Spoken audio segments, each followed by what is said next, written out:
This is for the players.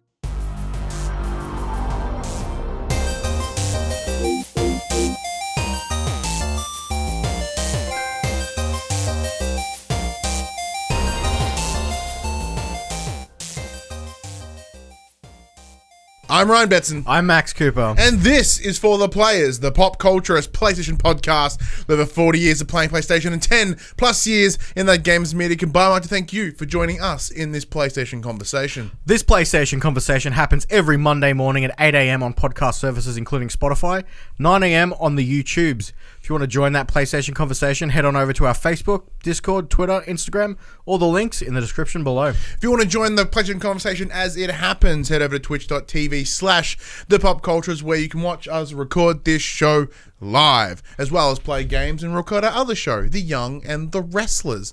If you are listening to us on podcast service, though, be sure to give us a 5-star rating and a nice little review. It's very nice to sort of share the conversation. You know what I'm saying? Yeah, definitely. Yeah. But if you want to support us in a more financial capacity, head over to patreon.com/thepopculture where you can support us at any dollar value. No real rewards, because I still haven't worked out what the reward's going to be. Pardon me, because I used to be recording it live on Twitch, but now it isn't. If you want to support us in a more once-off fashion, head over to popcultures.com/shopping by shirts and other assorted shit with our logos on it. Max, how are you, man? Not too bad. Not too bad. That's good. I'm exhausted, man. Yeah, it's been a long day for you. I drove 5 different hours.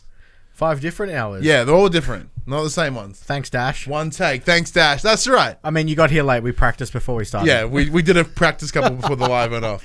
But yeah, I've done like good old 5 hours of driving today. So here in Geelong, where we're based, I drove all the way over to Healesville for the Healesville Sanctuary. Beautiful. It's so pretty over there. Like it's like living in the bush, but with like internet. It's cool. Fair enough. But we saw all the animals, and James loved it. He saw some kangaroos, he saw some koalas. Everything's was just wet because it's rained constantly all day. But no, it was good fun. It was really good fun. Fuck the drive though. My day was pretty good. I mean, I got up, fed my child, and she's like, I want to sleep. And I'm like, cool, I could sleep too. So I had a nap. Oh, fuck you. She had a nap. She woke up. We both ate. She had a nap. I had a nap. It's pretty good. You're feeling recharged. Yeah, I'm going to need to because I'm probably going to be up all night. Mm-hmm. Because she slept. Yeah, that's the thing. Because she's had such a ripper sleep. She's fucked. Yeah. Like, she's going to be awake all night. Which is handy, because if you're up all night and she's up all night, you probably sit around and play some games. I don't know. It's my wife's problem. Wow. And now, as we start the show, as we do every week, as does every podcast ever, what have you been playing? More Kakarot. Oh, you mean too now? Oh, finally. I finally jumped into it. So let's have a chat about Kakarot now. So, big thank you to Bandai Namco Australia for providing us the code to be able to play Dragon Ball Z Kakarot. Yes. So, I'm like, I don't know, 2 hours in. Not even. Yep. Because I played it for a little bit and then I spent more time with Dreams, which we'll get to in a minute. But you put a big hunk of time into So I'm about 20 hours in. Yeah. Granted, 2 of those hours I was stuck on one fight. But sometimes the show did the exact same thing. We got there. Yeah. In the end. Well, because I'm a bit of a DBZ fan from way back, but not like a really long, big, massive fan. Like, I've tried to go back to it recently, and it just didn't land. Look good. It didn't land for me like I did when I was younger, right? Yeah, fair enough. So I was hesitant about playing this. So we went out and we requested the code for you because you're a bit of anime dork yourself. Oh yeah, I was keen. So yes, we did originally request prior to launch, but then our email got lost in the thing, and then we heard back from Bandai like, "Hey, did you ever get a code?" I'm like, no. Like, oh, there you go. Like, a bad. What a champion. Yeah, no, it was good. It came at a pretty good time too because I wasn't playing anything when we got the code, so I got to put some solid time into it. So I'm for those who know their Dragon Ball Z lore, I am partway through the Android saga. Close to the end. So I've met 16, 17, 18. Cool. I do. So, I enjoy. The Cell Saga is probably the best saga. I'm so keen to get to Cell Saga. I'm so close. I can feel it. But like the stuff that they've put in this game, like the attention to detail for the story itself, like you've got stuff from filler episodes. Like the other night I did the Piccolo Goku go and get their driver's license. And you do this little driving course and you got to not speed but not hit anyone, but you're still on a time limit, so you got to hit those checkpoints before your time runs out. It's very fun. Nice. That doesn't sound like that's so not fighting. Oh no, but it's so good. So is there a lot of these sort of side weird things? I must admit I have been golden pathing it. I haven't done Okay. too much of the side quest. This was actually a main quest. I had to do it to progress the story. I'm so glad it is. It's so fun. But the reason I asked that is because even though we'll get to it, let's get to it now. The main thing about DBZ is punching and kicking things. Yeah. How is the punching and kicking things?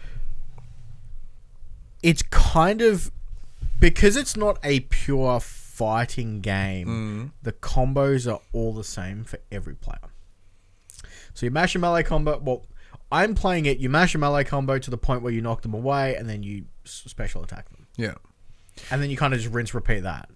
There's no real overly nuanced fighting styles in it. So there's no mix of So it's not- high kicks or No. punches or kicks. It's just circle. So Yeah. just circle. You spam it, punch, and then I think X is your dodge, and there's a key attack or a kai attack, whichever it is. And then there's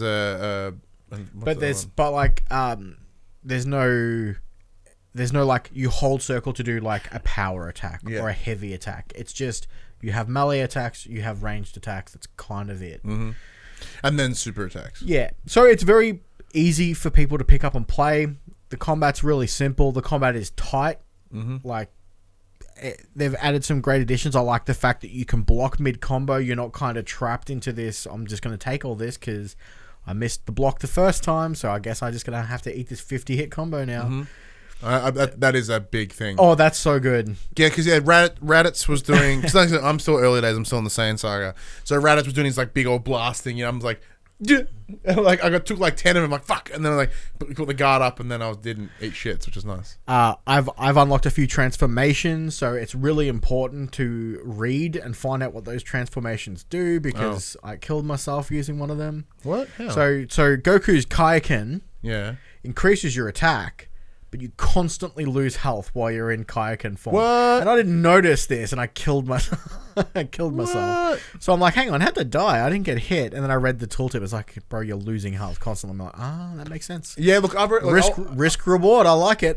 I just wish I had have known that before I went. I'll admit I've not read shit right now. Like in the whole time I've been playing it, I ain't read anything because I was playing it late at night and I'm like, I can't want to read any of this. Saying that though, and then it's like you get some token and it's like here's a Z and there's always different when you want to put that token. I'm like, what the fuck am I putting this token on? Yeah, I haven't done any of the community support stuff yet. I have upgraded my special moves using the Z orbs. So in the world, pardon me, big old burp. In the world map, you have different colored orbs. I think you got green, blue, red. Correct. And then you have the rainbow orbs, and then you have the special orbs. So they're all there. You fly around, collect them, and they're what you use to upgrade your skill tree. Mm-hmm. So you can get your level 1 Kamehameha to level 2, level 3, super Kamehameha, all that stuff. Super important to do, because otherwise you get to a point and you get hard stuck because you haven't leveled anything up, and Piccolo's hot garbage, apparently. Cannot beat Android on 10. It's so much fun. I really look forward to finishing it. I've heard fantastic things for stuff that's coming up for me. I'll definitely keep playing it. The one thing I've noticed is that the cutscenes are almost straight out of the cartoon, which is really impressive. It's in the animation style of the game, so they're slightly newer than what. Yeah, because what I want to mention, because one of my biggest critiques I've always had about anime games or these style of games, especially the cell shading, is that they always look like shit. Very rarely do they ever look good, and I think Kakarot is kind of that exception. Like, it looks better than I expected. Like, the characters themselves do look a little shoddy comparatively. The backgrounds look amazing. The lighting's really cool in some spots. But it's just, I don't know how you wouldn't want to make them look realistic because I don't think that would give the same effect. Are you playing with Japanese voices, English subtitles, or did you? No, English voice. Yeah. Okay, cool. I'm playing with Japanese voice English subs. Nerd. Well, that's how I'm used to them sounding. It's weird when I listen to them. See, mine's the other way because it loads up in Japanese first. I went, whoa, that doesn't sound like the and boop. Yeah. And the second I heard Goku, I'm like, yeah. And you're like, I'm back. I'm back. I'm back. That's really good. I'm loving it. Yeah, I'm thoroughly. My kid's about to break in. Excuse me? Yes, buddy. I'm in a. The TV's frozen again.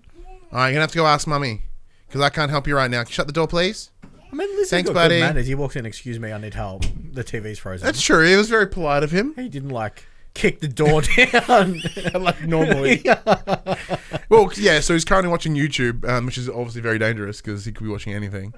We've done that. We used to have you. He has an iPad, right? That he watches like Stan and stuff on. But he watches all those Paw Patrol. So I forgot the YouTube app was on there. And then And you wake up, he's like, I'm watching Spooky Daddy. yeah, and he's watching this like weird, like still Paw Patrol video, but not an actual episode. It's like It's like someone people playing toys, Okay. telling a story. But what he loved about it is because the other show he likes is PJ Masks, and they combined PJ Masks toys with Paw Patrol toys. He's like, Daddy, look, this is my favorite. They're like they put all this shit that I like together. Gross. But yeah, Kakarot. Kakarot's pretty good so far. Kakarot's rad. Like my only issue with it is that it's going to be like 40 hours, but it's enjoyable as it is Yeah. right now. So we quickly touch upon this before we jump into anything else. So you mentioned that you got hard locked, right? Because you couldn't get through this one boss. How did you get around it? Do you want the truth? Yeah. And my mate came over and he's never played it before, and I gave it to him and he beginners locked the way straight through it. I mean, like, yeah, I thought you. He mashed the shit out of the dodge button and he basically went touch punch, and he beat it. Brutal. Yeah. After me spending 2 hours constantly trying and getting so close. And like the androids are fucked. They're like, oh yeah, I'm almost dead. Energy drain. I'm back on full health. I'm just like, I hate this game. I was getting so mad. I nearly threw my controller across the room. That's what I've been playing. But I also played Dreams for a little bit. I What's haven't touched on it since we stream? streamed it. Mhm. I haven't played anything since we streamed. So Dreams is rad. It's we'll get to that. It's the YouTube of games. It's beautiful. Anything else? System. Not really. Just more League, more Tarkov. Lame. I have returned to Patapon 2 once again because my kid loves Patapon, and like the easiest way for me to be allowed to play games these days is with my wife, is for me to say, look, my kid likes it. Our kid likes it. Let me play. Granted, I make it sound like she's a horrible person. She doesn't play games all the time because she understands that it's my job. So I'm like, look, James has played Patapon. I'm going to play Patapon. The problem right now is I'm hitting that kind of same thing. There's a boss who just fucks my day up. And I think the only way to beat him is to go grind and get like other weapons and upgrade your Patapons. But I also don't want to do that. Yeah. So I had to Google it because the best thing about it being a remaster is that I just go back to old walkthroughs. Yeah, someone's already beaten it. Someone's already beaten it like 9 years ago. I'm like, sweet. I'm like, you need the dodge song. I'm like, what the fuck is the dodge song? So then I had to go and get this other song and then this other song because I tried to go on path it as well. I'm like, no, just keep rolling through. You don't have anything that you need. Fuck. All right, back we go. I feel that's not golden pathing it if you're not getting stuff that you need to progress. Well, because a lot of the additional things require you to go and play the levels again, which I haven't been doing.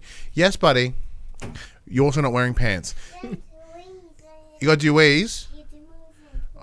Okay, because do I need to help you? Is mummy in the toilet?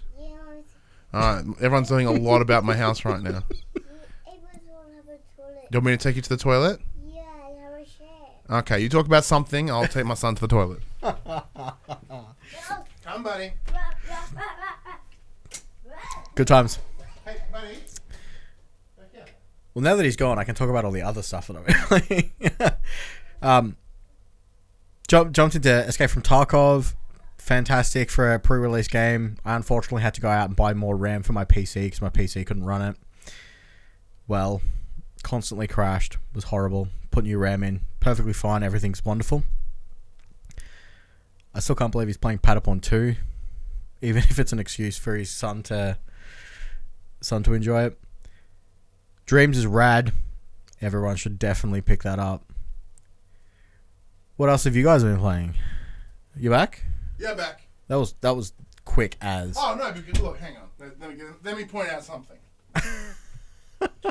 My child didn't want to pee. He wanted to show me that his mum was using the bathroom.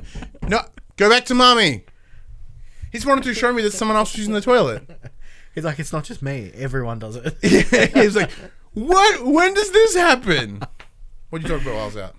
Tarkov. Oh, nice. Upgrading RAM in my PC. Can't believe you're still playing Patapon 2. Told everyone to buy Dreams. Do it. Dreams is important. But yeah, Patapon. I just don't want to grind it, man. Told everyone how bad you are at games. I'm so bad at games. That's the thing. Everyone's like thinks you have to have like some at least minor skill to be able to do what like to review games. No, just make it sound good. Make it sound good. But yeah, no, that a little bit more GTA. That's about it, really. That and Dreams. But we're going to talk about Dreams a little bit later, right after this section. Actually, this section is where we call Inform the Players. We tell you about what happened this week in PlayStation news. All right, PlayStation news for this week. PS4 and Xbox One sales are worse this January compared to the PS3 and Xbox 360 sales in the January of the last year of their life cycle, so back in 2013. It was a disappointing Jan 2020 for all consoles in the US, but fascinatingly, the PlayStation 4 and Xbox One performed worse than that of the PS3 and Xbox 360 in January 2013. This is pertinent because both instances represent the final January of the respective hardware cycles. Why then do current gen consoles appear to be taking off faster than their predecessors, or falling off faster than their predecessors? Well, first of all, it's perhaps worth keeping in mind that this could be an anomaly, mere example of a bad month. Alternatively, it could be because more has been announced about the PS5 and the Xbox Series X than had the PS4 and Xbox One at that time. I think that's probably the biggest factor. They kept it pretty hard under wraps from memory. Yeah, because if I remember right, it was February reveal event, then showcase at E3, then release at the end of that year. Yeah. So the big difference here is there has been ongoing rumors and stuff for a little while. And on top of that, there's 108 of the fuckers in the wild. 108 million of them. Like, who doesn't have one already?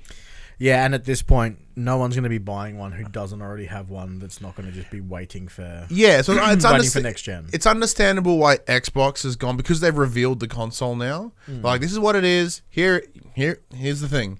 It's instantly more real, so people are even less likely to buy an Xbox. Even though Sony hasn't said, here's the physical box, we still know it's coming in. Yeah, but it's that for the general consumer, they've not seen it. They've heard of it, but they haven't seen it. Yeah. So I think that's the big visual thing. So once we have this reveal event, presumably at the end of this month, hint hint, I don't know anything, then it will change again.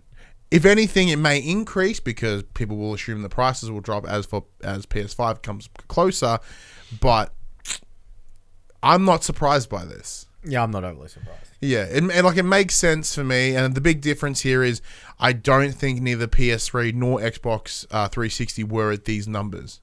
No, nowhere near it. Yeah, so they are hitting that plateau point, that saturation point where there's only so many that can move. Saying that though, I think it was like 6 million still moved over the last month or quarter or whatever. Yeah. X amount of window of time it was, which is like PS4s. Sorry, that's still impressive. Like that's a lot. It's a lot. Yeah. Also, there are people that I do know that haven't bought one yet that are considering it now, so that will still happen. But 6 mil is nothing to joke about. The other big feature that both upcoming consoles have, of course, will be backwards compatibility, whereas the 360 and the PS3 did not. Correct, Mundo.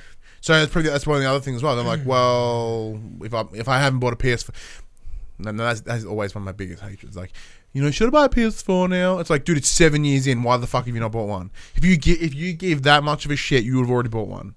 Like, should I just wait to PS5? Like, you know what? Fuck, wait to PS6. Like, you waited this long and you don't seem to be two-faced. Just fucking wait. Yeah. Wait to the PS8, you dickhole. I get really mad at people on the internet. Rumor, PSVR 2 planned to launch after PS5's release. No, duh. Oh, darn. No one's releasing that at the same time. The current PSVR model has been confirmed to work with Sony's upcoming PlayStation 5, allowing you to play current PSVR titles through backwards compatibility. A new enhanced device, which would take full advantage of the next-gen console, hasn't been announced yet, and while its reveal most likely won't take place for quite a while, it does sound like one is in the pipeline. Alongside speculation that Sony is struggling with expensive components for the PS5, Bloomberg reports that the hardware manufacturer has an all-new headset in at least the planning stages. Separately, Sony plans to release a new version of the PSVR virtual reality headset, tentatively scheduled after the PS5 goes on sale, the people said. It certainly makes sense for Sony to have a new device in the works to take advantage of the extra power developers will have at their fingertips, allowing for even better and grander PSVR titles to make their way to the market during next gen. Launching the headset alongside a new home console doesn't sound like the greatest idea. However, we here at Push Square don't expect it to make its way to the market until at least halfway through 2021. Full disclosure, we got this article from Push Square. What are your thoughts? Do you reckon it'll take longer than 2021? Yeah. You reckon it'll take longer, or do you reckon we'll see it next year? I reckon we'll see it within a year. You reckon we'll see it? I'd probably say holiday 2021. Yeah, I don't think putting out, because we've spoken about this before, because we've spoken about the rumor of PSVR 2, and we both came to the conclusion of no one's buying a $600 eDo console and a $600 eDo headset at the same time. It's just not going to happen. I probably would. I'd find a way. Look, but I'm not. Once again, we are not the average consumer. Like the average consumer would not lay out $1,200. Yeah. See, for a headset and a console. We are enthusiasts. We work within the enthusiast press. It's best for us to then do that, right? It makes total sense for us to be involved. So we would consider it. But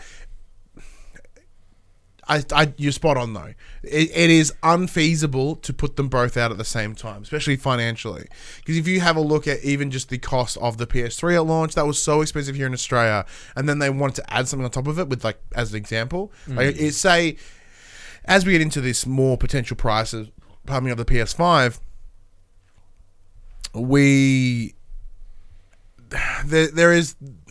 it's expected to be expensive. Yeah. I'm not going to bury the lead on that discussion piece, but it's going to be expensive. So by adding that PSVR on top of that, that's just throwing like an unnecessary amount. Like, it's very possible that people would then hold off and not buy either and save their money and then buy them both at the same time. Yeah. So you're actually hurting sales by doing so. But if you have it the year after, when presumably none of the VR headsets have coronavirus in them, you'll be fine.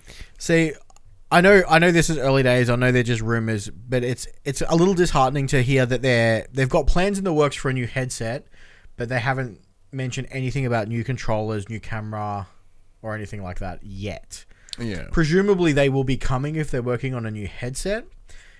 I just wish we were hearing more about that stuff as well. See, this is and I know we can't have everything we want, but because the other big problem, really love new move controllers. The other big problem that we're having is that's the pain of backwards compatibility, right? So whatever the new controls are, they have to work with old games. So therefore, the moves that we have now aren't really going to change that much. They're probably still going to use the same bullshit light tech. So what I'm getting at is PSVR 2 will have to work within the same like sort of infrastructure, for lack of a better word.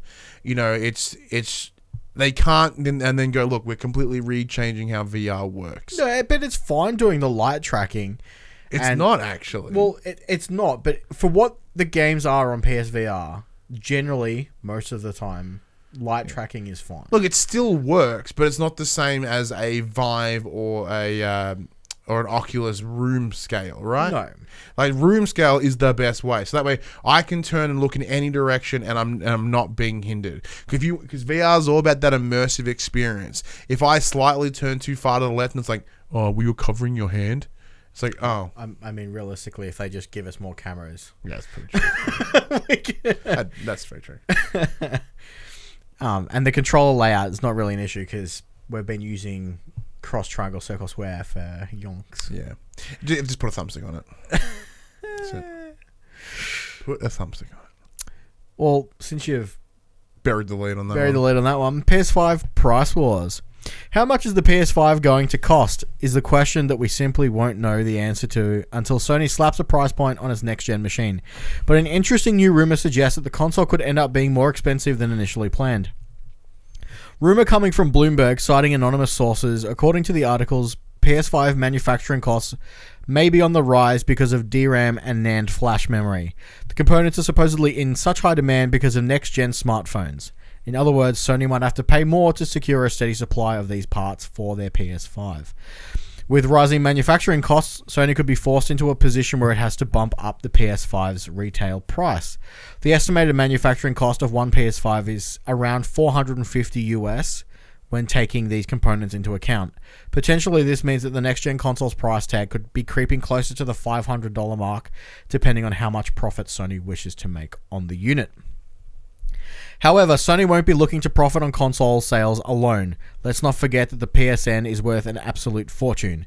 It's entirely possible that Sony is willing to sell the PS5 at a loss just so that it can get the system into people's houses and continue to generate their huge profit primarily through their software sales and their subscriptions. Well, that's kind of what they did with PS3, right? So PS3, because of its substantial cost with its proprietary cell processor, they were running at a loss. Every console up until, I believe, the Slim, if possibly not the Super Slim, they were losing coin. It took actual years for them to start making money. And the advantage of the PS4, they were making money on each console, and they were being, was it $399 for how much was it on release in America? No, it was expensive here. So in turn, I do think it's very likely that we will probably either be sold at $450 and they'll make nothing. They won't be working at a loss. They won't be making any money, or possibly $499, which is reasonable US dollars. It explains why they are so tight-lipped about it, and how all these rumors and speculation about them waiting to hear what Xbox are doing. When you are just meeting expected price to cost, you want to make sure, because if they hear that like the Xbox Series X is $500, they'd be like, well, we're going to go $450 then. We're going to have to. Or it's more of a we can't go above $500. Yeah. Like, it doesn't matter what we're making. We can go like $480. It doesn't matter what this is costing us. We have to at least meet them. Yeah. Otherwise, meet or beat. Otherwise, no one's buying our stuff. The Bunnings beat it by 10%. What's your stance on this? I mean, it's gonna be as expensive as they're gonna make it, and unfortunately, at least a lot of the stuff in it this time is not proprietary stuff. It's a bit sucky that smartphones are the cause of the higher cost of the RAM at the moment. I do think it's that, but I think there's external factors, like as we mentioned last week with this potential coronavirus stuff. So that supply shortage, and a lot of manufacturing happens in China. So, so I think I think they're probably more willing to eat it currently because they don't have a choice. I think also after the fantastic success they've had with PS4, it's probably not going to hit them as hard if they do sell at a loss. Same as Xbox, right? Because they have the pump of Microsoft behind them. The big difference is Xbox as a division of Microsoft isn't the big top seller. It isn't a big profit maker. But for Sony, PS4 or PlayStation division is what brings the money in for Sony. And going tough. from the news that we covered last week about Phil Spencer not seeing Sony as the competition, seeing that Amazon and Stadia are, it seems that they're wanting their software out there more than what their physical hardware is. Yeah. They just want you to be playing their stuff and purchasing their subscriptions. And you know, if you get that box cheap, you're gonna be paying for that Games Pass. Yeah, no, actually, that's a good point. So that's actually a really good reason for PlayStation to be kind of scared. Yeah, like I don't see it hitting as low as $400. Oh no, it's not gonna. No, I think $450 is the sweet spot US price. Yeah, if it's costing them $450 US to make it, I can see them selling it for $450 US and being like, we'll make our money back on our first party titles, we'll make our money back on our PlayStation Plus, our PS Now. Because even within 2 years, that manufacturing cost will decrease. Yes. So then there is like, hey, we're making $20 per unit now, right? Or $30, and then in time it's even more and even more. You know what I mean? Like I'm sure PS4 costs almost nothing to produce now, and if they're still selling them by the millions, maybe there is a little bit of padding there. But look, either way, here in Australia, we're fucked. Yeah. So just Yeah, for fun fact, $450 US is currently about $680 Australian. Because our dollar is hot garbage at the moment. Yeah, it's trash. Fuck. I do not want to pay almost $700 for a console. Look, I will. I mean, I will, but I don't want to. No. Can we put a placeholder pre-order in anywhere yet? No. Shit. No. Stop paying it off now. The Prince has returned. There are only 2 franchises we want out of Ubisoft right now. Splinter Cell and Prince of Persia. I mean, I'd be so keen for a new Prince of Persia game. The former's looking unlikely right now, while the latter's making a comeback. As a virtual reality escape room experience. Awesome. To be fair, Prince of Persia, The Dagger of Time sounds neat. You'll work cooperatively in teams of up to 4 in a room-scale VR adventure, solving puzzles and manipulating time. The game will be playable in over 300 locations around the globe, and due to the way it's designed, is probably unlikely to ever make its way to PSVR. Of course, if you've been paying attention, you'll know that this isn't the publisher's first foray into VR escape room experiences, as they've already done 2 based on Assassin's Creed. The concept must be proving popular for the publisher, but hopefully it invigorates interest in a true Prince of Persia comeback. Cool idea. Very cool idea. So cool, and I'd love another Prince of Persia. I threw this in entirely for me. See, I agree with you. Prince of Persia's cool. I really enjoyed like Sands of Time and The Warrior Within, and was it 2 Princes? Yeah. The 3 of them. I didn't really like the one that was on PS3. I love the original. Like that's a good old side scroller. Woo! I have so many fond memories playing that game. So 100%. What do you want to see in a new Prince of Persia though? Obviously, Prince of Persia. Honestly, I just want that 3D action platformer that it transitioned into once it moved out of that 2D platformer. However, like there's been so many games that have delivered that since. What does it need to stand out? I don't know. I still haven't found a game that I've played that's close to it. I like the combat, the time rewind system that it had in a lot of the games is just fantastic. Being able to, especially when you can see what you did last time as you come back, and you can kind of make small tweaks to the system. The puzzle solving that it has using the time mechanics is just great. I just want more of the same in different settings. I just want Prince to come back, man. Like, look, my demands are easy. Just give me exactly what you did before. I just reskin it. I don't want to be in a desert. Maybe put me in a forest. So just slightly move me adjacent to where I was. Ubisoft I want Prince of Persia time cop. Ubisoft haven't mentioned any idea of a remaster. Oh no, because it was mostly EA and Activision that have been talking about remasters. Would you just be content with that if they just, made a triple pack? If they released a triple pack, I'd be okay with that. Did they ever do that? Probably. I think they did for this gen. Maybe. All right, while you read that, I'm going to have a look while you read the next one out. The power of Disney. Marvel's Spider-Man and Star Wars Jedi Fallen Order have been gigantic hits for both Sony and EA respectively. The success has encouraged Disney to empower more developers to leverage its enormous stable of IPs. Considering the company commanded an eye-watering 35% of the film industry as of last year, it's little wonder it wants to dominate the games industry also. It was on PS3. They released a trilogy 3D pack. $23. Oh yeah, that's right. I actually own that. I'm here for one specific reason, to empower you to do really unique things with our catalog, Senior VP of Games and Interactive Experiences, Sean Shoptail told an audience at the DICE Summit in LA this week. We want to tap into the power of creatives across the industry. We want to dream big and look forward to all the things that we can do together. Disney's strategy thus far has been to license out its brands to different publishers and developers, so it looks like it plans to do more of that moving forward. It may even potentially streamline the process, of course. The key to its recent successes have been picking the right partners and making the great games. Something it hopes will continue with Marvel's Avengers and Marvel's Iron Man VR, 2 titles which were delayed earlier this year.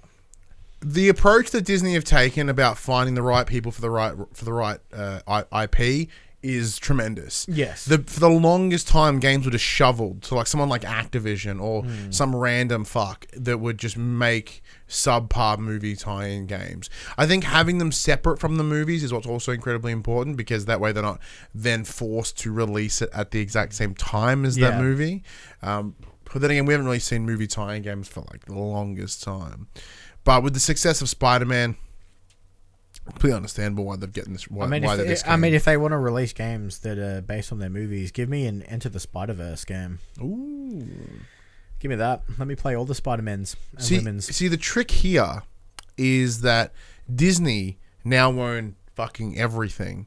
So when they say Disney wants to make more games, that could be Star Wars, that could be Fox, that could be an X-Men game, because they're in Marvel. Like there's a ton of different things that fall within that banner, and it makes total sense. Like I appreciate them not having their own studio, because I remember they had Avalanche that worked on Disney Infinity, like the little Toys to Life game. Look, the Toys to Life stuff is a risky move anyway, especially for that time. It didn't really work out, but even for Lego, which should have done gangbusters but didn't. I think it's much better to have it external, because that way as I said, you can pick and choose and find the right person. Yeah. Plus their licensing fees must be astronomical. Oh yeah, they must be making a mint on sending them out. Saying that though, like Disney have such a as mentioned with the Fox purchase, they have such a substantial list of potential things to make games on. Like, granted, Star Wars is pretty locked down with EA's exclusivity deal, but they can shop around Marvel, which they have with Square Enix and Insomniac, and the Camouflage, who's doing the PSVR Iron Man. You can even do Fox things like, does that mean a Simpsons game now? Yeah, we're getting Hit and Run 2. Fuck. But it's possible, man. Like if they are that adamant about releasing games under that quote unquote Disney brand, then we may see some stuff. We may see some Fox properties. Like, give me an X-Files game, a good one. Getting Super Smash Bros. Disney Edition. Oh, could you imagine how sick a brawler would be with like all the Disney characters? That'd be amazing. Just have like Ray beat the crap out of Elsa. In comes Jesse from Toy Story to wreck Ray. Fuck, that'd be awesome. Actually, you've instantly sold me on that idea. Actually, sold me. That is actually a brilliant idea that has probably already been talked about somewhere else by better people. E3 has taken another hit. Ooh. E3 is not the juggernaut event that it once was. That much is becoming abundantly clear. Sony skipped the convention last year, and it's doing so again in 2020. But if there's anything that truly points towards the show's decline, it's the absence of Mr. Geoff Keighley. The man behind the Game Awards has participated in E3 for an impressive 25 years as press, producer, and presenter. But he's not going this year. No, he's out. Keighley, who has added significant coverage to E3 over the years with shows like E3 Coliseum, revealed that he will be skipping this year's event through a statement on Twitter. Sharing details in an interview with the games industry, Keighley notes... the statement? Yep. Yep. Given what has been publicly communicated about plans for E3 2020, I just don't feel comfortable participating in the show at this time. This certainly wasn't an easy decision to make, but I think it is the right one for me, and I wanted fans to know this before tickets go on sale. Dude, he's just like, they're coming for me, and no one's coming now. Dude, that statement is so loaded. Yeah. Like, it's not as if it's like, look, I've decided to not do it this year. Like he said, because of what their plans are for this year, I'm outie. He also states, I absolutely think there's a way forward for the brand of E3. This is just my take, but I think E3 needs to be more digital, global, and inclusive in its approach to connecting gamers and celebrating the industry. It's not really about who buys a booth on the show floor. Anyone who participated in the Games Festival on Steam around the Game Awards probably has a pretty good sense of my vision for how we bring the world together around games, Keighley continued. Dude, what makes this even more amazing. So Geoff Keighley has had an extensive work, obviously, within E3, as he's mentioned. But he also 25 straight years, and for him to be like, what you're doing is not working anymore. And he was involved with the ESA as an advisor. They brought him on, I think it was last year, the year before, to like, how do we, reinvent E3? How do we bring it into this new space where, they're seeing decline? What do we do now? And then, obviously, he's been like, as you mentioned, there's like Game Awards. This is what I plan. This is what I presume the conversation was. This is what I'm planning to do for Game Awards. This is what we do. This is what you guys should do. And they went, no. And then he's like, all right, fuck yeah, I'm out. Because like, why else would he bounce, right? Yeah. And like, the only reason I can believe is that personal conflict. Like, if you brought him on for his quote unquote expertise, and they then shun said expertise, why would you want to work with that? And on top of that, the risk that he made is get DDoSed again. But no, that is a massively loaded statement. So, what I take from that is, yeah, something's gone wrong. They've had a conflict, and he's left. But that could be in terms of direction, because he's mentioned here that it needs to be more digital, needs to be more online, and it looks like that they are incorrectly doubling down at it being a site similar to PAX. I mean, he's right. Look at all the. Sorry to cut you off. Go ahead. Look at all the stuff that. So when the Games Award was running in December of last year, almost all of those games that were showed, and a lot of other stuff that was shown. Sorry. I don't look. Paul who watches the show. Our good friend Paul James, big stickler for vocabulary. They were all playable on Steam. Yeah, like all of them were there, available for everyone to look at and try out. They're not restricted to people on the press floor. They weren't restricted to people who were just there. Everyone globally could play it. Yeah. And that's what needs to happen. That's massive. Yeah, but as I said, but they don't want to do that. They want to sell their booths, and they want to make their money doing that. Because the big difference here, and sort of reiterating what I said a moment ago, is like E3 make their money on the floor. Like they make their money. I think it's 50% or 60% of their annual revenue. The ESA comes from E3, and that comes from people renting booth space. That comes from people buying tickets. It comes from people using their halls. So it's already bad enough that they're bouncing, right? Like as in Microsoft are there but not there. EA aren't there. EA aren't there anymore. Like Sony isn't there anymore. Everyone's pulling out, so that's less revenue for them. So it makes sense why they want to go this idea of, hey, we're bringing in celebrities and influencers and inline things to do and like all the really grounded shit, which doesn't affect most people. And at the end of the day, all they're doing is spending more money at the hopes of bringing in more money. Correct. And like what they need to do is like E3, regardless of it being in one location, is a global phenomenon. Like it's a global event. So why not double down on that? And granted, look, even if they were to charge $20 to have a small sampler of I mean, don't give away two ideas. They might charge you to watch the stream. Yeah, they could do that too. But you know what I mean? But I mean that as in, if that's what they do, and rather than just having the stream and then like incentivizing. So you would be okay with something akin to BlizzCon's digital ticket? Yeah. Where you pay X amount of dollar dues, you get access to all the stuff that would be on the show floor in a digital version. I would be down with that. Yeah? 100% would be down with that. Because that is... I mean, if it got you access to play the games that were on the show floor, sure. Yeah, but if it's just to watch the keynotes, that would be an issue. 100% that would be an issue. Big thank you to MC Wallace 420, brilliant name by the way, for the follow there. But no, with 100%, man. If I was to pay a small change, and then I would be able to have access. Look, they're going to make coin. If their issue is making money, if they can move within that digital that digital space and still make enough money. And then on top of that, if they, seeing as they're not doing, PlayStation aren't there anymore, I give less of a shit. But if there was a time, say 2 or 3 years ago, when they did that big God of War reveal, when they did the big Days Gone reveal, and if they were like, pay $30 US even, we can put you in VR anywhere within the within the cinema, within the theater. I pay my $30 and I'm sitting next to Shuhei. Or I'm at the top somewhere. Yeah. Like they have pre-mounted 3D cameras that we watch in, and we watch it as if we're in the room. That would be amazing. I know many, many people that would pay that. We've saved E3. We've saved E3. Two random fucks from Australia have said. But because that's what I think. Look, granted, their big thing here is making money, and that's totally valid because they are a business.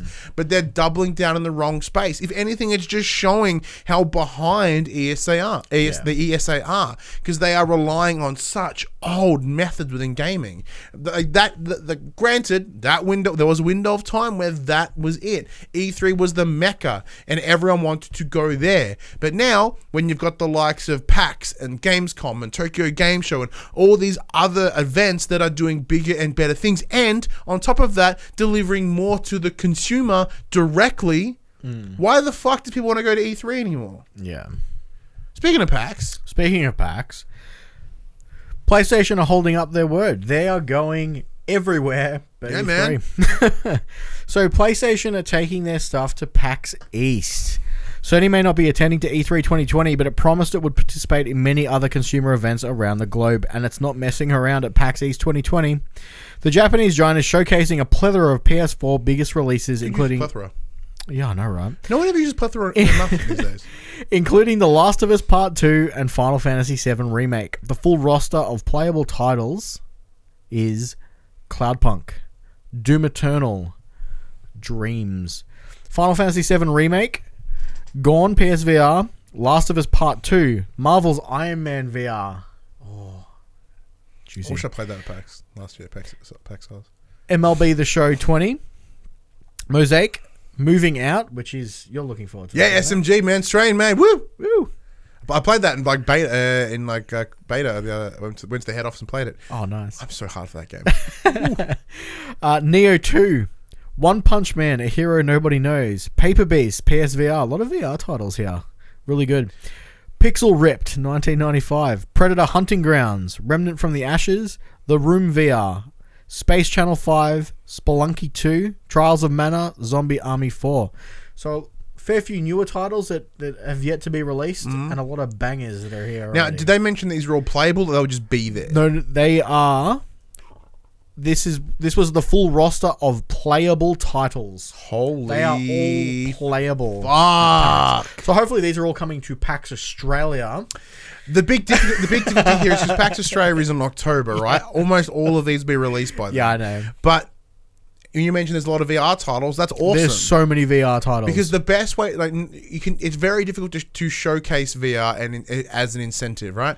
Like, here's a trailer of what you can do in VR. Like, you really need to go face. Like, that looks really unimpressive. And then you go somewhere and you try, like, rad. It's like Iron Man VR. Like, I haven't played it, but friend of the show, Buddy Murphy there. Buddy Watson has played it, and it's one of those things. He goes, it's one of those things you just have to straight up play, because when you watch it, it doesn't give it justice.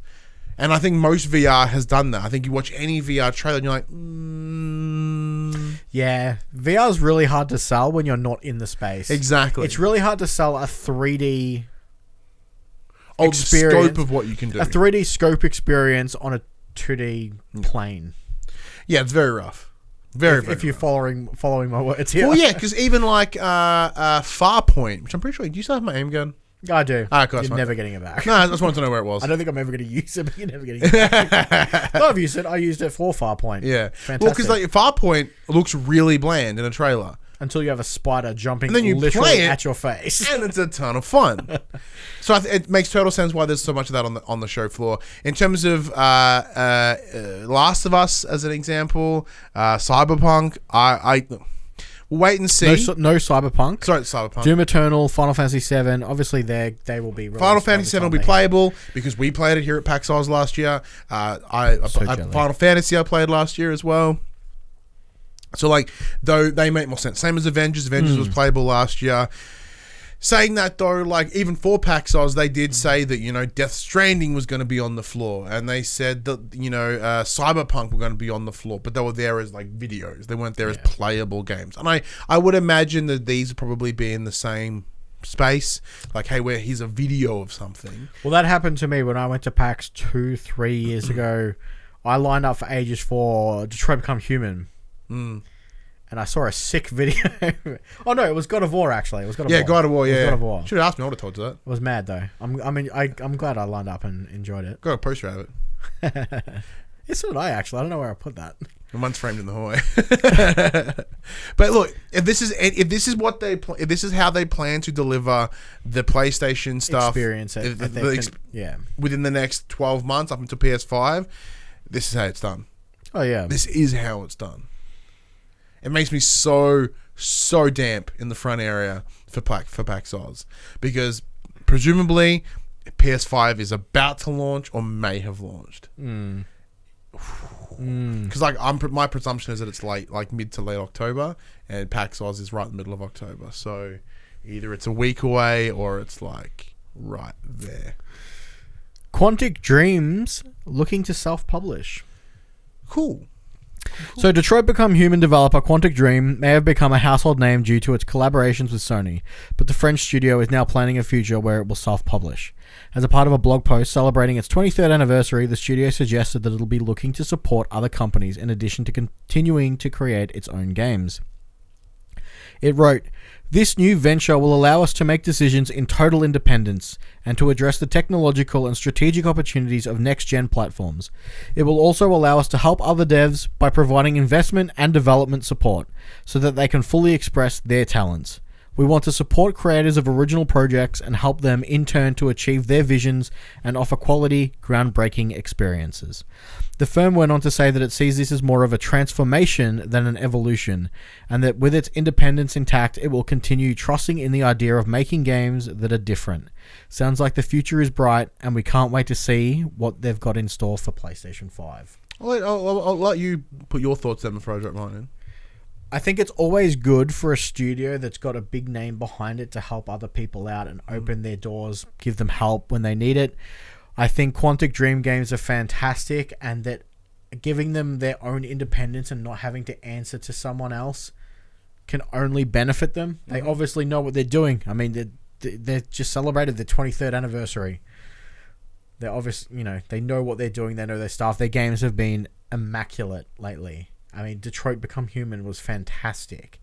And for them to be able to self-publish will probably greatly benefit them.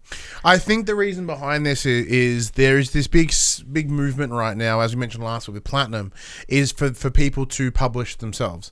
By doing so, that will allow them to maintain IP. It allows them to maintain the control over their IP and pick where it's distributed to.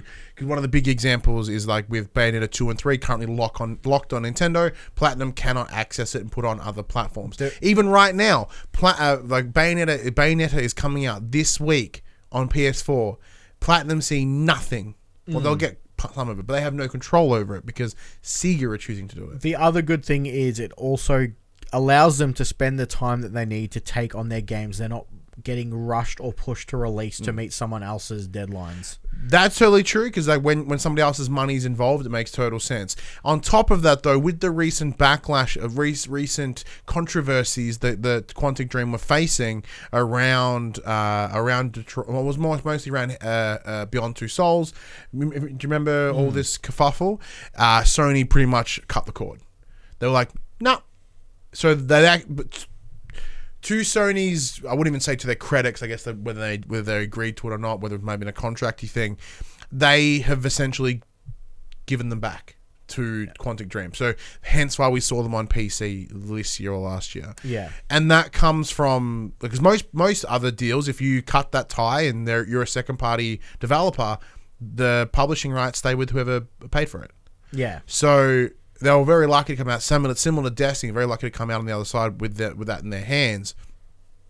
So it makes total sense why it would be within their best interest to self-publish, because then if their controversies happen, they're not stinking up anybody else's stuff. I mean that as in, because PlayStation probably chewed them the fuck out for that. And it's a total risk. Yeah. And also on top of that, I doubt it'd be very difficult for them to find publishing partners. No. From that controversy, I guarantee I may have worded that incorrectly. I guarantee you they'll have difficulty finding publishing partners. Because I haven't forgotten about it. You haven't forgotten about it. Yeah. You know what I mean? It's like, it was big enough to be like, ooh, rough. Yeah. So maybe it's more of a, they've tried to shop around the next project and it's not going well. It's like, we self-publish now. But saying that, though, as you mentioned, they'll be, by becoming a publisher, that will allow them to help the little guy. And that little guy will bring money in to help it'll them. It'll also open up their market because they can now sell to other consoles. Because Detroit was exclusive. Correct. Beyond Two Souls wasn't exclusive until it came out on PC, wasn't it? Was it exclusive? I think it was one of those things that came out one, then later. Maybe. I'll double check. Maybe. But yeah. So, as we alluded to before, the DICE Awards happened earlier this week. Mm-hmm. The DICE Awards Game of the Year went to Untitled Goose Game. Yeah, Duck Game. Duck Game. Best Action Game of the Not Beyond Good and Evil, you fuck. It's Beyond Two Souls. God damn it, you stupid Google. Best Action Game of the Year went to Control. Adventure Game of the Year went to Star Wars Jedi Fallen Order. Some outstanding... Yeah, it didn't come to Xbox. Yeah, I thought so. Then re-release exclusive, then PS3 exclusive, then re-release on PS4. Yeah. Because then PC last year. Yes. The thing is, because I had this weird recollection of seeing it on an Xbox box, but obviously I was just wrong. So a few of the outstanding achievements went to Baba Is You for game design. That was a great little game. Mm-hmm. Luigi's Mansion got outstanding achievement in animation. Yeah, that's 100% deserving. Yeah, I'll admit to that. Outstanding achievement in both art direction and game direction went to Control, along with original music composition. Man, Control was so good. Dude, the art direction of Control is astounding. Outstanding achievement in character design went to Untitled Goose Game, with the Goose winning. Go Goose. Go Goose. Well, my son will be incredibly happy to hear the success of Duck Game. Loves Duck Game. But I'm seeing... Honk says Dash. I am so honestly surprised to see Jedi Fallen Order everywhere. Because I didn't think it was that rad. I enjoyed it. I mean, I loved it up until the end, but I'm not a Star Wars guy, and that was like a perfect Star Wars ending that just pissed me off. But even on top of that, like the IGN Black Awards... there's an IGN award thing here in Australia, and yeah, Jedi Fallen Order won like a fucking ton of them, and I cannot see why. Because it's finally a good Star It Wars won Game of the Year. I'm like, Select how Awards. yeah, thank you very much, IGN Select. I'm like, how is this Game of the Year? Yeah. And are they trying to just be contrary and be like, well, it's not Death Stranding? Dash IGN is stupid. They have to be. Have to be. There is no way that Jedi Fallen Order was a Game of the Year last year. No. I'm not standing here being an advocate for Death Stranding, because Death Stranding was our Game of the Year. Well, it's interesting because it wasn't listed in the Game Awards Game of the Year because it missed the cutoff date. Yeah, and because it was broken as fuck. So I wonder if it'll win any awards this year when it's hope up not. against all these other big hitters. But no, like... I just can't see. I can't... Look, I'm pretty sure they won like some sort of art direction for like Control once for art direction, which is totally correct, because just the way that game made you feel, like the way they showcased imagery in that game is absolutely astounding. And you know, it's just Jedi Fallen Order was not Game of the Year. Let's move on to some quick bits. The Nintendo PlayStation is currently for sale. At time of me writing the news this morning, it's currently sitting at $48,000, with bidding ending on the 27th of Feb. Should have got our bid. E3 has announced its first press conference. Limited run, with the hashtag limited run saves E3. Don't think it's going to. No. There is a sweet Last of Us 2 dynamic PS4 theme out currently. Yeah, and it's totally free. So if you go to like any of the PlayStation socials, I mean, I have the code written here. I was gonna. There you go. Copy and paste it in the chat. Just read the code out. Read the code out. 9DEK PKNG 9445. Yeah, that one. That one. Yeah, it's awesome. So it's actually triggered by the clock. Yeah, so the dynamics is of the clock, and it's so during the day or night. It's Ali sitting in a forest playing this nice guitar, and it's cool. But then the second nighttime's hit, she's hiding behind that tree. Bunch of fucking cultist looking dudes are like trying to shank her. It's awesome. The problem is I play games only at night, so it's very less dynamic for me. Last of Us 2 co-director Anthony Newman has tweeted, "We about to redefine AAA in 2020." Yeah. Apparently, this is like, to add to that, Last of Us Part 2 is apparently like red hot and ready to go. Like, as in, it will make day. Speaking of red hot and ready to go, Nioh 2 avoids delays and goes gold. Well done, Nioh 2. Well done, Well Nioh 2. done. Hopefully, I die in less than 9 seconds this time. And despite delays, Marvel's Avengers have announced all the editions. Mm-hmm. All of them. There's like 4 or 5 between both physical and digital.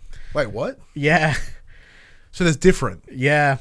Oh my god. And all of them have different stuff. All right, so let's Like, have I want to with chat like- about this big with collector's like edition. the currencies and the other things and the... The This Is Not a Turd, Trust Us edition. Well, have you seen Cap's face? Dude, okay, look, let's talk about this big old collector's edition that they've got, all right? So it comes with a statue of Captain America, which looks okay from a distance. Don't zoom in, though. To be fair, he's holding shield in one hand and his mask behind him in the other. And because everyone's, like, uncomfortable on his face, it's not really the best idea. The statue looks cool from a distance. It's fine. Then it comes with a Black Widow belt buckle. Looks way too pointy for my guts, so I'm not going to buy it. Comes with a little Thor's Hammer Mjolnir keychainy looking thing. Okay, you can buy them at any EB games. It's got a Hulk bobblehead, which kind of looks like poo. Woo! It has an Iron Man blueprint of like schematic. This edition's bum. Yeah. Total bum. Nothing in that makes me want to hand over my dollars. So, and also each of the special editions come with premium in-game currency. Woo! So, It literally looks like a loot crate. yeah. It's like, here's all the random Marvel assorted shit you'll get this month. You know what? It's total value about $9. So glad I ended with this for your rant.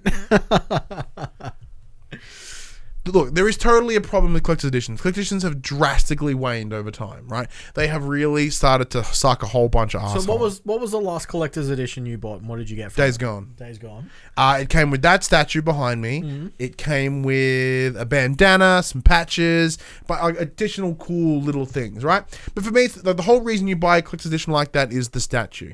That statue, it's not brilliant. It's pretty good, though. So the last one I bought was Dark Souls 2. Oh, that's an old I got a big 12-inch statue of the Farron Knight. Looked rad. Got a cloth map of Loran or whatever, wherever the hell I was at the time. It's rad. Got an art book. Got a soundtrack. See, it really varies, because look at the God of War one. That one is astounding. Like, that is such a beautiful statue. Look at that Uncharted Nathan Drake behind me. That is also beautiful. You look at the alley one, and it looks like someone may have slightly melted the statue. I'm still gonna buy it because I'm a sucker, but it looks like it's been kept in the sun. And I understand why, because it's just expensive. Yeah. So like the quality therefore declines. Like even The Witcher 3 had a shitty collector's edition. Like you open the box and Gerald's like, dude, like all cross-eyed, fighting this weird looking griffin. Like it's tough. It's tough to make it look really good. And that God of War one is so fucking good. Yeah. Anyway, saying that though, I'm really mad that I didn't get that Death Stranding baby. Yeah, me too. I have such a conflict with collector's editions. Ali wouldn't let me get it. She's like, it's too creepy. Yeah. And I'm like, no, we'll keep it in our child's room. Be like, I this didn't was buy it, because it was $1,000 dues. And my wife would have been like, that's fucking gross. I'm like, but the story, it's named Bibi and it's awesome. And look, I don't know this yet, but in 50 hours, I'm going to cry about it. multiple times. But anyway, that's enough about what happened this week in the PlayStation. Max, let's have a chat to the players about Dreams. So dreams have come true for Media Molecule. It was teased alongside the announcement of the PS4 itself, but Media Molecule's finally delivered on its vision for Dreams. And it's a masterpiece as far as we're concerned. But we don't listen That to is just Push us. Square, by the way. Push Square. And me. It is Yeah. a masterpiece. The title currently commands an impressive 91 rating on Metacritic, making it one of the highest rated PS4 titles of all time. There have only been 12 verdicts, so it's possibly said the average could increase or indeed decrease. Nevertheless, it's becoming abundantly obvious that Media Molecule have delivered a stunner. It's the 10th highest rated PS4 game of all time, according to Metacritic, with only Hall of Famers like Bloodborne and God of War above it. The game's out now. Gotta go get it. Let's put it out there. Look, all right. Big thank you to PlayStation Australia for providing us the code for Dreams. We've had it for a couple of days now. We had it the same day, I think a day before Early Access did. So we streamed it on Thursday, had an absolute blast with it.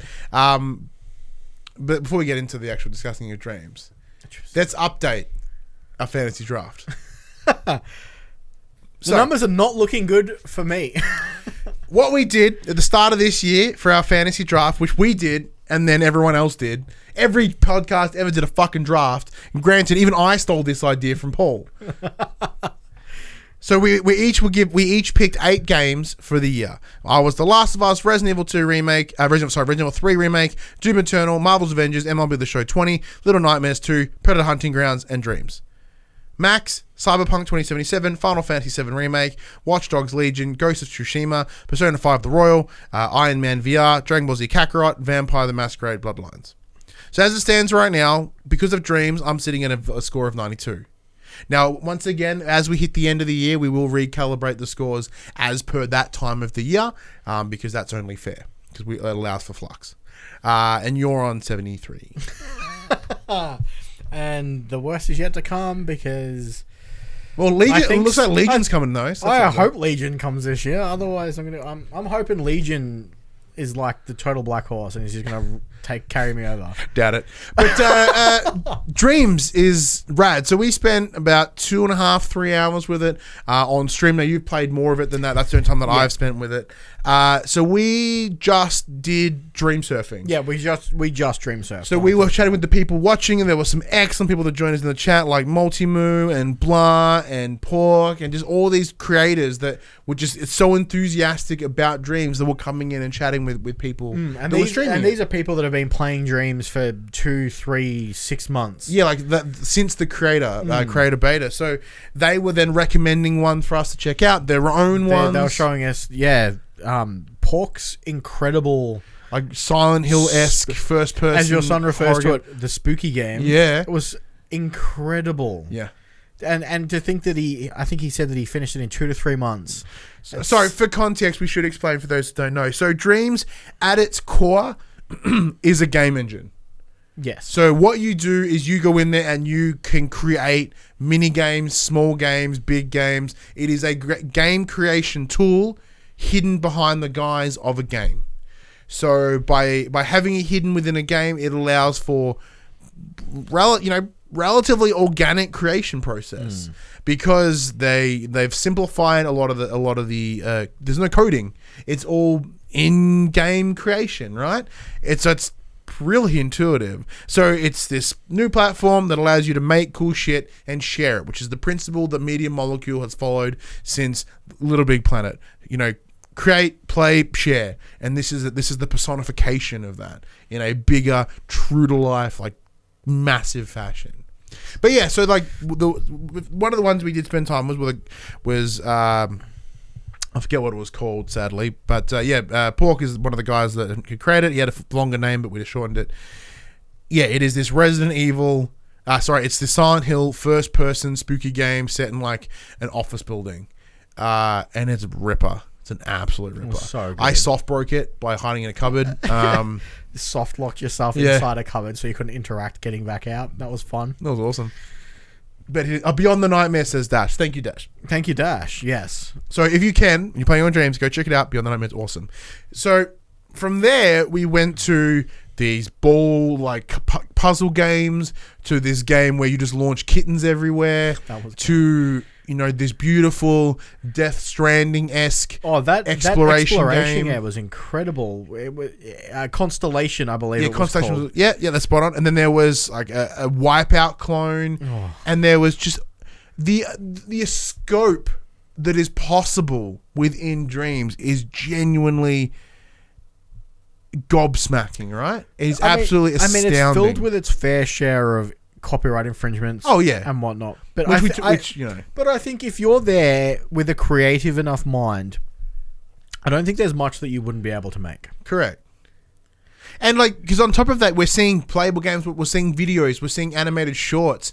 The potential for this is so massive. It's not just games. You can make music. You can make cutscenes. You can make stills. You can make short films. It's really robust in what you can create. You're limited only by essentially your own imagination. And it's built within this whole community, so you could create really good streetlights. And then those streetlights will then could potentially appear in a ton of other games, and you will get credit for it because you helped create it. So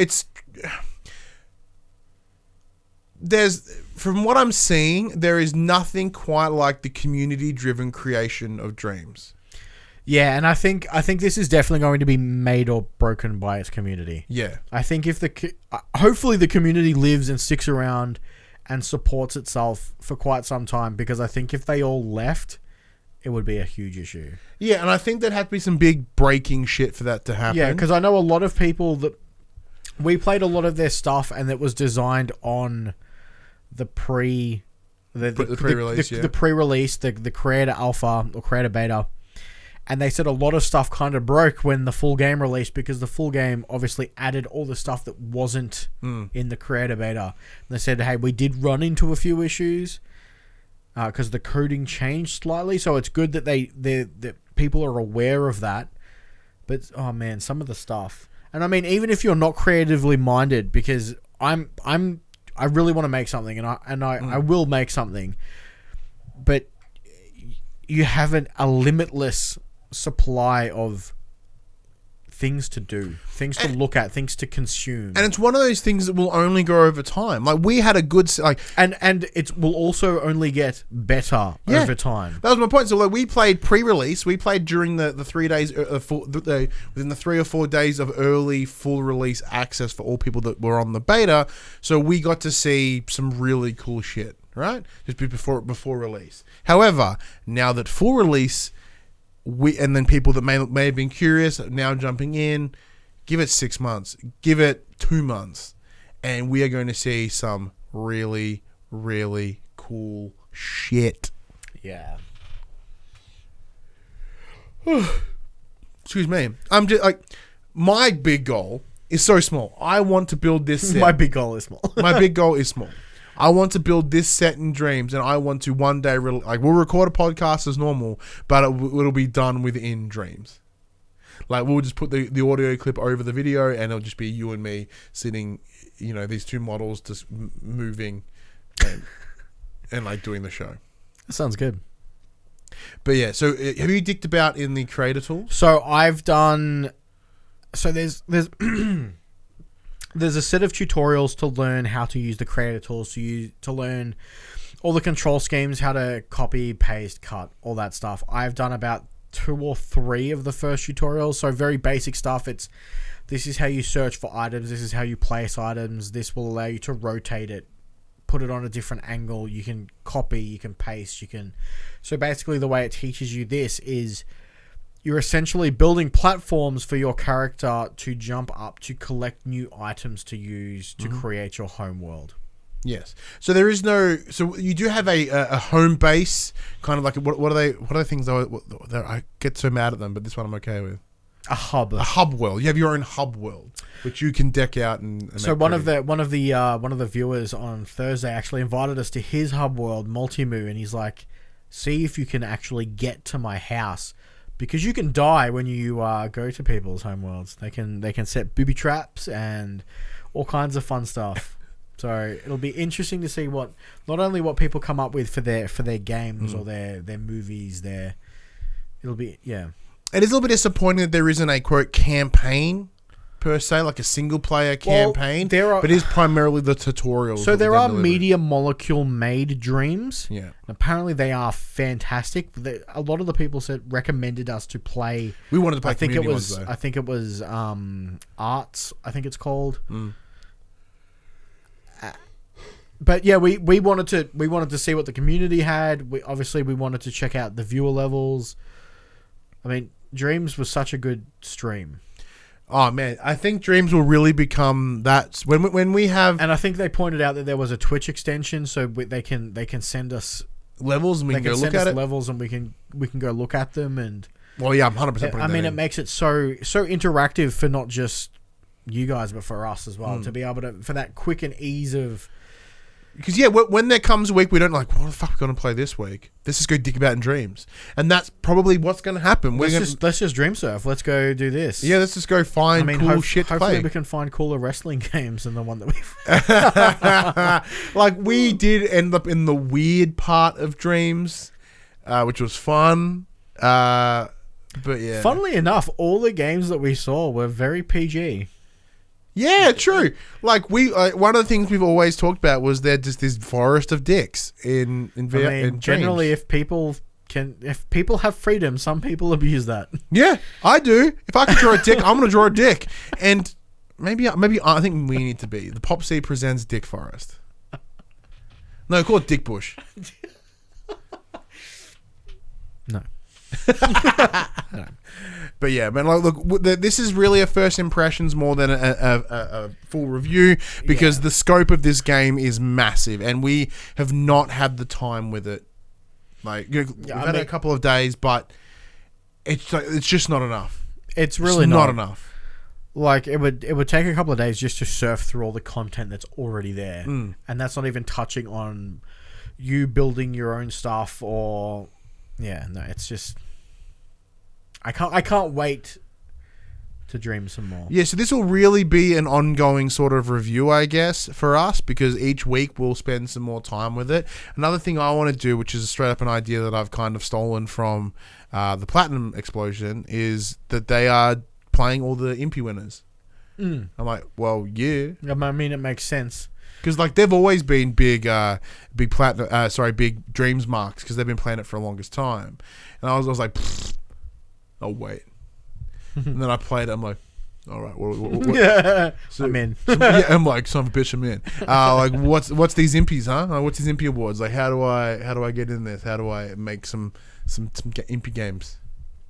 But yeah. So good. Let us know what you are thinking of dreams. As I said, this will be a conversation that will continue over the upcoming episodes as we continue to dive deeper and deeper within the game. If you create anything, comment. Let us know what the level are. Give us your creator code. Show it. Give us the level name. We would love to, because if we can bank up the give us inspiration that we can steal. Yeah, we'll bank up all the names of these levels and stuff that we want to go look at, and then when we do have that empty week, and we'll go in and we'll play them all. We'll bang them out on stream. Hell yeah, man. Loved it. But yeah, let us know, comments below, social medias, all those links in the description. But look, for some people, Dreams was not what they wanted last week, right? There's something else they were wanting, and they were wanting new games. So Max, what is coming to the players this week in a section we call, funny enough, coming to the players? So this is the drop for the week of 18th of February 2020. Again, caveat, this is the US blog, so some dates will be different. Some games may not release at all this week. In Australia. Yeah, in Australia. Autobahn Police Simulator 2, PS4 Digital, out February 20th. Didn't they just release the first one? That's a good fucking turnaround. Bayonetta, PS4 Digital. Man, Bayonetta's an absolute blast. I may jump on this again. Experience the genesis of the Bayonetta series with the cult classic original action-adventure game. The tantalizing Umbra Witch rises from the depths after half a millennium in slumber with no recollection of her mysterious past. Immediately thrust into battle, she must vanquish her countless enemies to piece together the truth. There is like this really cool black character, I guess. He's just like, damn! And I'm like, oh, this guy's so fucking fun. Bayonetta and Vanquish, 10th anniversary launch, PS4 Digital and retail. So it's the twin pack of both Bayonetta and Vanquish. I think Vanquish is listed for them. I presume so. Bullet Sorrow VR, PSVR Digital, out February 21. Oh, sad bullets. DCL, the game. Oh, it was DLC, the game. No, DCL, the game. PS4 Digital retail. There's a picture of a drone. It's a professional drone pilot racing game. Okay. Yep. Double Dragon and Kunio-kun Retro Brawler Bundle. Yeah, Double Dragon! PS4 Digital, out Feb 20th. Yeah, read that bad boy. We're proud to present to you this compilation of 18 titles from the Double Dragon and Kunio-kun series. Among the 15 Kunio-kun titles, 11 of these had not been released in NA yet.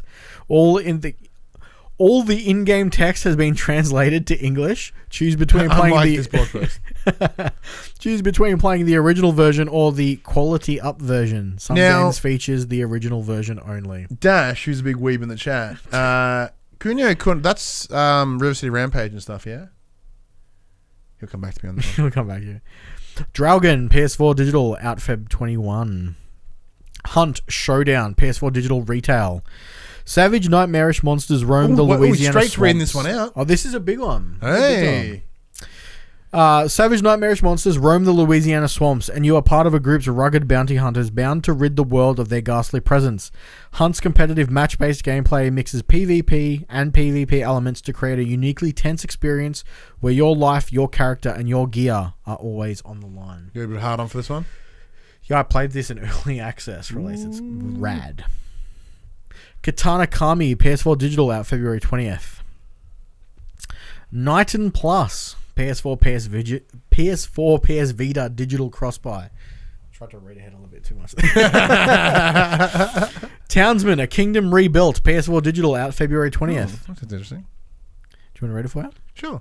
Welcome, Your Highness. A vast land awaits you and it's ready to be colonized. Send your architects, your builders to plan and construct a city, and send your craftsmen to cut wood and mine ore. The crown is yours. Guide your people from their first steps in a small village to a massive medieval metropolis. Fuck, that sounds interesting.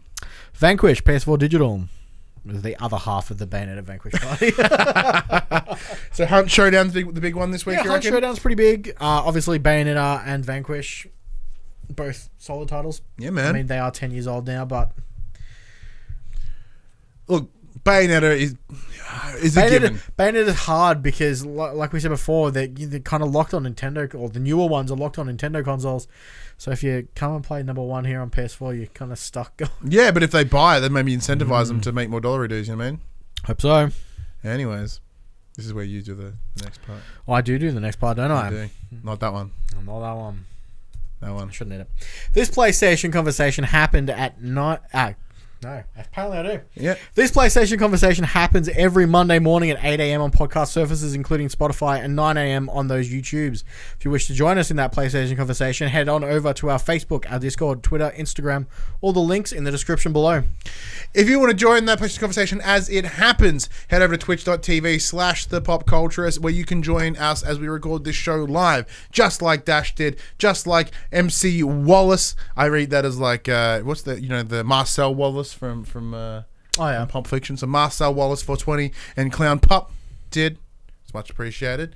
And you can also join us as we play games, like we mentioned, every Thursday, 8 p.m. on Australian Eastern Daylight Savings Time, as well as our recording our other podcast, The Young and the Wrestlers, our WWE podcast. Now, if you can, we'd love for you to share this PlayStation conversation by, telling your friends about this podcast, giving it 5-star ratings on your social feeds, on the podcast feed of choice.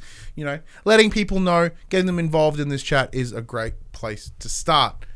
If you want to support us in a more financial fashion, head over to patreon.com/thepopculturist. Support us at any dollar value. You get no reward. It's just about whether you want to or not. I'm working on some rewards, but as it stands right now, there's none. But if you want to support us in a fashion sense, head over to popculturist.com/shop, where you can buy shirts and other assorted shit with our logos on it. I will be updating some of the designs soon. One of the old ones we have is the Cyanide and Happiness versions of Josh, Dylan, and myself. I've now made a Max. I've made a Gem. So I think I might make specific Cyanide shirts, like for the players. It's actually rad. For the players with you and me, Young and the Wrestlers with Gem and I, and then I'll make a big 5-person one as well. And then the secret that no one knows about with you and Josh.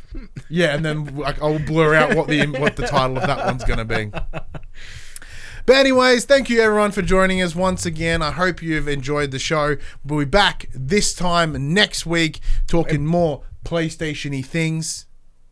But until then, I'm Ryan Betson. I'm Max Cooper. And that was For the Players. Now that's people watching. So yeah, live we fucked up the time slot. But guaranteed Mondays, 8 a.m. podcast, 9 a.m. YouTubes. All right? That's a guarantee. The stream's a bit different though. We will let people know next time though. Will I totally forgot about it too. Will we though?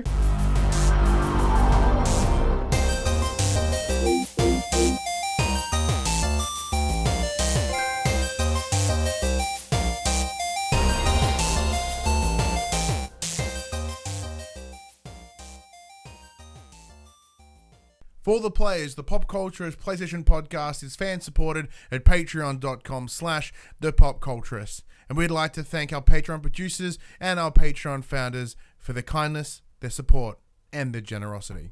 Our Patreon founders: Alpha Ferret, Craig O'Flaherty, David Chataway, Jesse Stevenson, and Jacob Garner. And our Patreon producers: AJ Abatomi, Damien Holdies, Kyle Dunn, Lee Wintershoven, Nathan Massetti, Paul James, Pure Mongrel, and Sean Levitt.